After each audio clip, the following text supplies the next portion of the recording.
రాగల 48 గంటల్లో ఆగ్నేయ బంగాళాఖాతంలో వాయుగుండంగా బలపడే అవకాశం ఉందని విశాఖ వాతావరణ శాఖ అధికారులు తెలిపారు. ఇక వాతావరణానికి సంబంధించిన మరింత సమాచారం మా ప్రతినిధి రాజు అందిస్తారు. సమీపంలో సముద్రంలో ఏర్పడినటువంటి అల్పపీడన ద్రోణి కాస్త కూడా అల్పపీడనంగా మారింది. అల్పపీడన ప్రభావం అయితే రాగల 48 గంటల్లో కూడా ఇది వాయువ్య దిశగా కదులుతూ పశ్చిమ మధ్య బంగాళాఖాతంలో ఇది వాయుగుండంగా మారే అవకాశాలు కూడా ఉన్నట్టు విశాఖ తుఫాను హెచ్చరికల కేంద్రం అధికారులు అయితే వెల్లడించారు. మరోవైపు చూసుకుంటే ఇది వాయువ్య బంగాళాఖాతం మీదుగా కదిలి పశ్చిమ వాయువ్య బంగాళాఖాతంలో వాయుగుండంగా మారిన తర్వాత మరో 24 గంటల్లో కూడా ఇది తీవ్ర వాయుగుండంగా మారే అవకాశాలు అయితే కనిపిస్తున్నాయని చెప్పుకోవచ్చు. ఇప్పటికే ఆంధ్రప్రదేశ్లోని పలు జిల్లాల్లో అంటే నెల్లూరు, ప్రకాశం, అన్నమయ్య, చిత్తూరు జిల్లాల్లో అయితే ఇప్పటికే వర్షాలు కూడా పడుతున్న పరిస్థితి. మరోవైపు చూసుకోండి ఈ నెల 28వ తారీఖులోగా సముద్రంలో వేటకు వెళ్ళినటువంటి మత్స్యకారులందరూ కూడా తక్షణమే తీరానికి చేరుకోవాలంటూ కూడా హై అలర్ట్ కూడా ప్రకటించడం జరిగింది.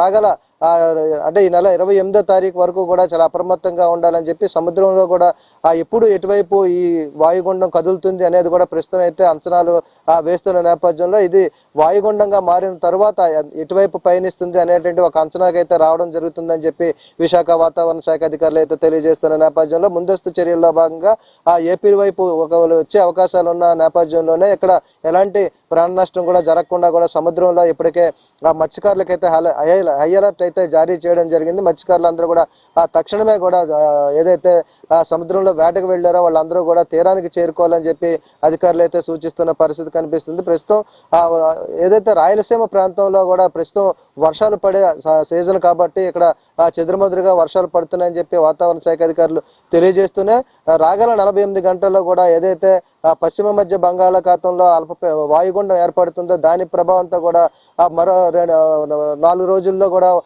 ఏపీని వర్షాలు తాకే అవకాశాలు కూడా ఉన్నట్టు అంచనా వేస్తున్న నేపథ్యంలోనే ప్రజలతో పాటు మత్స్యకారులు కూడా అప్రమత్తంగా ఉండాలని చెప్పి వాతావరణ శాఖ అధికారులు అయితే తెలియజేస్తున్న పరిస్థితి కనిపిస్తుంది. ప్రస్తుతం ఏదైతే అండమాన్కి సమీపంలో ఉన్నటువంటి సముద్రంలో ఏర్పడినటువంటి అల్పపీడనం అయితే ఇది తీవ్ర అల్పపీడనంగా మారి తర్వాత వాయుగుండంగా మారే అవకాశాలు ఉన్నట్టే ప్రస్తుతం వరకు అంచనాలు అయితే వేస్తున్న పరిస్థితి ఉంది. దీనికి సంబంధించి కూడా రాగల 48 అంటే ఈ నెల 24వ తారీఖున తీవ్ర వాయుగుండంగా మారే అవకాశాలు ఉన్న నేపథ్యంలోనే ఆ వాయుగుండం కాస్త కూడా ముందు ఎటువైపు కదులుతుంది అనేది అయితే అప్పటి వరకు కూడా అంచనా వేయడం జరుగుతుందని చెప్పి అధికారులు తెలియజేస్తున్నారు. మరోవైపు తుఫాను ముప్పు పొంచి ఉందని చెప్పి వస్తున్నటువంటి ప్రచారాన్ని ఆధారంగా చేసుకొని రాష్ట్ర ప్రజలు కూడా అప్రమత్తంగా ఉండాల్సిన అవసరం ఉందని చెప్పి ముందస్తు హెచ్చరికలు అయితే జారీ చేస్తున్నారు. మరోవైపు రాష్ట్ర ప్రభుత్వం కూడా దీనికి సంబంధించి కూడా అధికారులకి సూచనలు అయితే ఇవ్వడం జరుగుతుంది. ఇప్పటికే చూసుకుంటే గత నెలలో వచ్చినటువంటి తుఫాను ప్రభావంతో తీవ్ర